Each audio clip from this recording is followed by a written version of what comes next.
50 жыл бойы қолын түсірмеген. Бұл Үндістан азаматы Амар Бхарати. Үнді елінде кейбір адамдар Құдайға деген адалдығын ерекше жолмен дәлелдеуге тырысады. Амар Бхарати ол кезінде елінде жоғары лауазымды шенеунік болған. Отбасы бар, жағдайы жақсы еді. Бірақ бір күні ол ояна салып, мен өмірімді Құдайға арнауым керек деп шешеді. Отбасын, жұмысын тастап кетеді.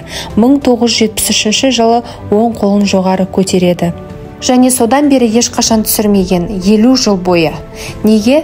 Амардың айтуынша ол әлемдегі соғыстар мен зұлымдықтардан шаршаған. Жаным тыныштық іздеді, сол үшін мен осы құрбандыққа бардым дейді.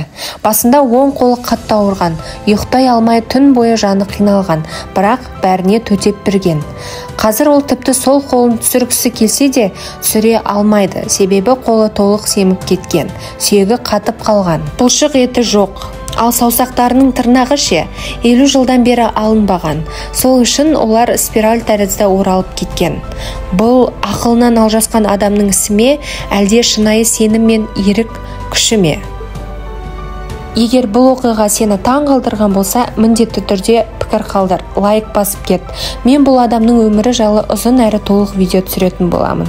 Нағыз құрбандық па, әлде ерекше ерік күш пе? Бірге талдайық.